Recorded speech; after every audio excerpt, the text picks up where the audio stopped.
يا مساء الخير والهنا والسعادة عليكم يا حلوين. ازيكم عاملين ايه؟ يا رب كلكم تكونوا بخير. فيديو النهاردة يعني من سلسلة فيديوهات انجزي مهمة واحدة بس في يومك. اللي شاف الفيديوهات اللي قبل كده هيفهم انا بتكلم عن ايه، لان كنت شارحة فكرة سلسلة الفيديوهات دي بالتفصيل. فالنهاردة بقى انا قلت ايه، انا هنجز مهمة واحدة بس في يومي مع باقي المهام بتاعة اليوم، أو يعني بمعنى أصح مع باقي شغل اليوم اللي هو العادي التقليدي اللي احنا لازم نعمله يوميا، اللي هو الأكل، المواعين، الغسيل، تنظيف التويليت أعزكم الله، كنس الأرض. كل دي مهام أساسية احنا بننجزها يوميا. فيعني معاها كده في اليوم بنجز مهمة واحدة بس تكون كده متدارية ومستخبية ومكسلين عنها. ايه هي بقى المهمة اللي انا هنجزها النهاردة؟ هي ان انا هعمل الرفين بتوع اللبس بتاع بنتي الصغيرة. اولا هي مش بتعرف تعملهم كويس، يعني بتعملهم بس بيبقوا مش مترتبين قوي.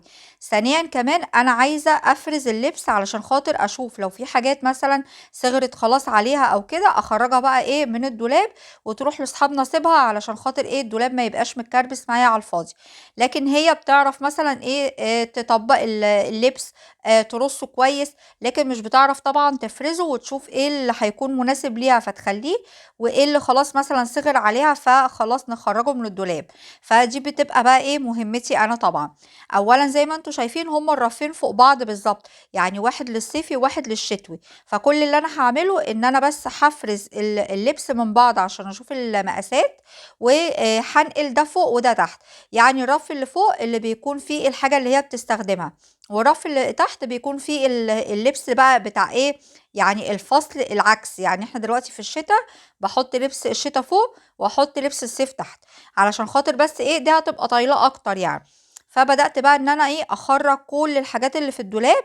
وطبعا انا يعني بعناية كده من غير ما اخليها تقيس ببقى عارفة ايه الحاجات اللي ممكن خلاص يعني مش هتستعملها تاني وتكون صغرت عليها، فبحطها على جنب. وايه الحاجات اللي طبعا هتستعملها تاني فبحطها في جنب تاني، علشان لما اجي ارص الرف يكون ايه متظبط كده. خلاص اخد الرصة على طول وادخلها في الدولاب، والرصة اللي هي صغرت عليها اجمعها بقى ايه في اكياس. وطبعا بتكون الحاجة يعني نظيفة ومغسولة، علشان لما تيجي تخرج لاي حد يعني تخرج ايه كده ايه ريحتها حلوة وشكلها حلو، ما تكونش طبعا ملبوسة ولا مكسرة ولا متبهدلة. وطبعا الحاجات اللي بحس ان هي متبهدلة قوي زي التيشيرتات الداخلية او كده ما بديهاش لحد، بخليها بقى استخدمها في كقماشات مثلا، للبيت، للتلميع، للمسح.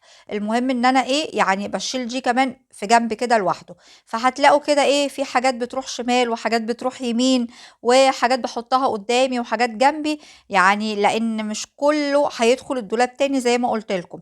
بس كده هي دي مهمتي النهارده، والمهمة سريعة جدا مش هتاخد مني وقت نهائي نهائي. يعني مجرد نص ساعة بس هابقى أنجزت مهمة، يعني حاجة مهمة جدا لازم إن هي تتعمل. فخلال نص ساعة كده بإذن الله بإذن الله أكون أنجزتها. زي ما انتوا شايفين كده بدأت أخد بقى من الحاجات اللي فوق وأنزلها تحت، لأن دي كلها إيه الحاجات الصيفي. فبرضه هفرزها علشان أشوف إيه اللي هشيله وإيه اللي أنا هخرجه لأي حد بإذن الله يعني. المهم بقى انا النهارده كده وانتوا بتتفرجوا معايا على الفيديو يعني جايه كده اسير الجدل، ويعني اتكلم معاكم في الموضوع ده. لاحظت ان هو كل ما بيتفتح في اي تجمع بيصير الجدل جدا، لان كل واحد بيبقى له رأي شكل، وكل واحد بيبقى مقتنع برأيه قوي، لدرجة ان الحوار كده والموضوع بيسخن جدا، وبيبقى فيه كده ايه يعني تناقض في الكلام بين كل طرف والتاني. فايه رأيكم النهاردة اسير الجدل كده معاكم، واشوف كده ارائكم في الموضوع اللي احنا هنتكلم فيه مع بعض؟ ايه هو بقى الموضوع اللي انا عايزة اخد رأيكم فيه واقول لكم كمان رأيي فيه؟ هو موضوع الزيارات المفاجئة. عايزة اعرف مين فيكم بيقبل بالزيارات المفاجئة ومين لأ، وكل واحد هيقول انا بقبل بالزيارات المفاجأة يقول السبب، واللي هيقول انا برفض الزيارات المفاجأة يقول السبب. كل ده تكتبوه لي تحت في الكومنتات، علشان خاطر انا حابة اشوف الاراء، علشان اشوف انا رأيي صح ولا غلط. انا هقول لكم رأيي بس انا كمان زي ما انتوا بتبقوا سامعين رأيي، انا كمان عايزة اسمع رأيكم في الكومنتات. بس ما تنسونيش بقى ايه باللايك والشير وسبسكرايب للقناة لو كنتوا اول مرة بتشوفوني، والكومنتات بقى الحلوة بتاعتكم علشان خاطر كده تشجعوني وتخلوني كده اتحمس ان انا اعمل لكم فيديوهات اكتر، وكمان كل فيديو نتكلم فيه في موضوع حلو كده. فاكتبوا لي بقى رأيكم في الكومنتات زي ما قلت لكم. تعالوا بقى انا اقول لكم رأيي. انا بالنسبة لي موضوع الزيارات المفاجئة ده مش هقدر اقول هو مرفوض بنسبة 100%، مش هقدر اقول كده، لان بيكون في نسبة ولو ضئيلة جدا جدا مسموح بيها لحاجات محددة ولناس محددة. لكن الزيارات المفاجأة اللي هي زيارات مفاجأة كده وخلاص من أي حد، دي بالنسبة لي بتكون مرفوضة. وبس أنا هقول لكم الأسباب، مش عارفة أنا ده مقتنعة بيه، معرفش أنتوا هتكونوا مقتنعين بوجهة النظر دي ولا عندكم وجهة نظر تانية. فهو ده بقى اللي أنا مستنية رأيكم فيه في الكومنتات. أنا بالنسبة لي ليه برفض الزيارات المفاجأة؟ اولا علشان انا بحب لما حد يجيلي ان انا اضيفه ضيافة كويسة جدا. ما بحبش ان حد مثلا يجيلي ويكون البيت عندي مش مجهز ان انا استقبل الضيف ده كويس، او ان انا اضيفه ضيافة كويسة. ده رقم واحد بالنسبة لي. انا بحب اللي يدخل عندي يعني ياخد واجبه كده وزيادة. ده رقم واحد. اوقات البيت ما بيكونش فيه حاجة مثلا تنفع اقدمها لضيف جايلي. هو جاي عايز يقعد معايا شوية، جاي لي في موضوع مهم أو موضوع معين، فبرضه بحب إن أنا أضيفه. طب أنا مثلا ما عنديش حاجة غير مثلا شاي، قهوة، نسكافيه، أنا عايزة أضيفه ضيافة كويسة وده مش متاح عندي. فأولا أنا هحس بالإحراج، ده رقم واحد. رقم اتنين إن ممكن مش كل ضيف هيجي عندي وانا يعني ما ضيفوش كويس، هيبقى يعني هيلتمس العذر ان هو جاي فجأة وانا ما عنديش الضيافة كويسة اللي اضيفه بيها.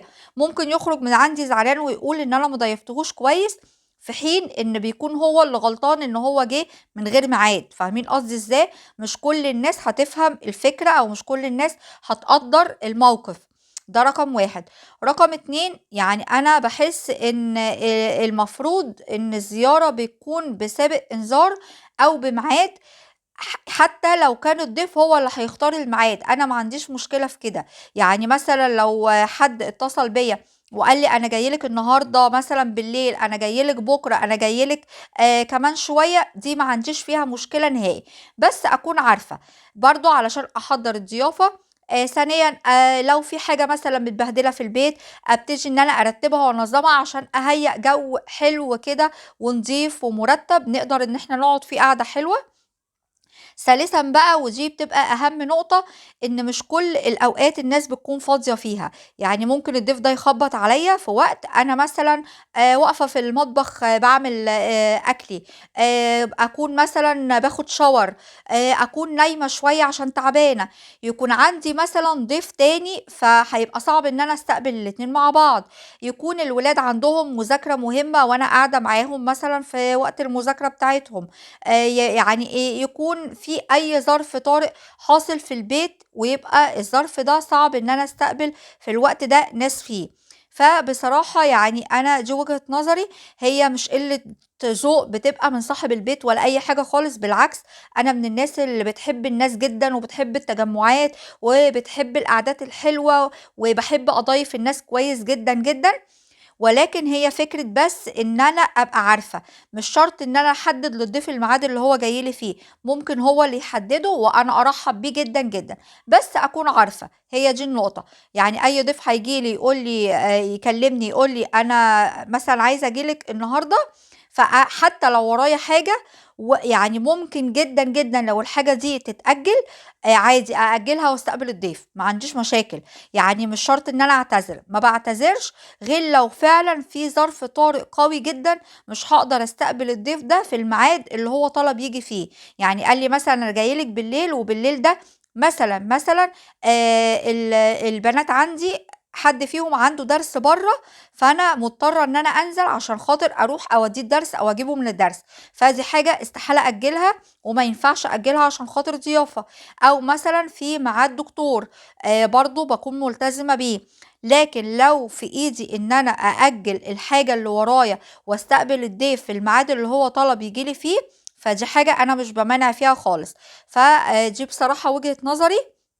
ويعني الرسول قال ان احنا لازم نستأذن، فدي حاجة كمان في ديننا ان البيوت بيكون ليها حرمات وان احنا لازم نستأذن. وانا عن نفسي طبعا بما ان هي دي فكرتي او هو ده الفكر بتاعي، فطبعا ده انا كمان بعمله مع الناس. لو انا حابة اروح عند حد بتصل بيه الاول وابتدي ان انا اسأله كمان الوقت ده مناسب ليك ولا لأ. أنا مثلا حابة أجيلك النهاردة، موجود فاضي ولا لأ؟ طيب لو مش كده ممكن أجي إمتى؟ أجي بكرة، أجي بالليل، أجي الصبح. فبسيب له كمان حرية الاختيار في الميعاد اللي هو يحددهولي أروح فيه. ودي حاجة ما بتبقاش مزعلاني نهائي. ولا لو حد مثلا قال لي لا والله انا النهارده مش فاضي، خليكي بكره. او لو مثلا قالت لي النهارده انا مش فاضيه او بعد الظهر مش فاضيه فخليكي بالليل، ما عنديش مشكله خالص. دي حاجه ما بتزعلنيش، بالعكس بحس ان انا كده مرتاحه، وكمان الناس اللي انا رايحه عندهم هم كمان يبقوا مرتاحين، فتبقى القعده بتاعتنا لطيفه وظريفه كده وناخد راحتنا فيها، غير لما بيكون الزياره فجأة. فدي كده كانت وجهة نظري في الموضوع ده. حابة أسمع ضروري جدا جدا رأيكم سواء بآه أو لأ، بس أهم حاجة إن انتوا تقولولي الأسباب. زي ما انتوا شايفين بقى كده ايه، أنا بدأت خلاص، يعني أنا بصراحة حيرة، عمالة احط شمال واحط يمين واخد من هنا واشيل هنا، والدنيا ايه داخلة على بعض شوية، لان طبعا طول الفصل بتاع الصيف يعني بنتي بتفضل بقى تطلع لبس، تدخل لبس هي في حاجات مثلا زيادات بتحطها في كيسة مش محتاجاها، حاطين شوية الرولات بتاعت شعرهم دي برضو في الدولاب عشان ملهاش مكان بره، في شرابات، يعني ايه حاجات كتير كده كلها داخله في بعض، لان للاسف الدولاب بتاعهم ما فيهوش ادراج اقدر احط فيها الحاجات الصغيره، هو عباره عن رفوف بس كده. فالشرابات بضطر ان انا اجمعها لهم في كيسه كده واحطها لهم ايه في الرف كده في حرف الدولاب علشان تبقى تحت ايديهم، لان الادراج بتاعه الاوضه كلها موجوده عندهم ايه في المكاتب وفي الكومود، فمستغلينها في حاجات تانية. يعني المكاتب بالذات في وقت الدراسة بتبقى الادراج بتاعتها كلها حاجات تخص الدراسة، والكومود حاطين فيه بقى شوية حاجات برضو ايه تخصهم. فما فيش مكان بصراحة للحاجات الصغيرة اللي هي زي الشرابات كده، فبجمعها بقى في كيس زي ما قلت لكم.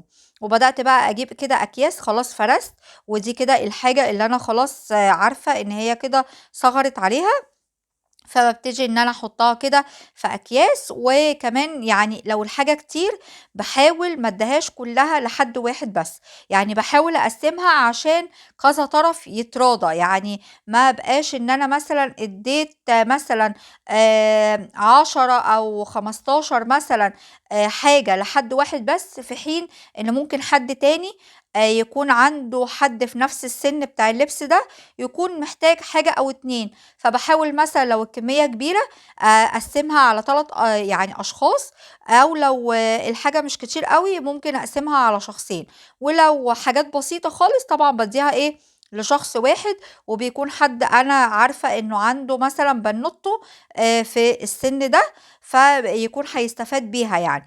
فانا بعد بقى ما جمعتهم كلهم كده في يعني في اكياس، شلتهم تاني في الدولاب علشان خاطر طبعا انا مش هاخدهم دلوقتي اوديهم لحد، بستنى لحد بقى ايه يعني ما الظروف تسمح، اشوف انا هديهم لمين، وبعدين ابتدي اديهم لهم، فدخلتهم جوه الدولاب. وبعد كده بقى ايه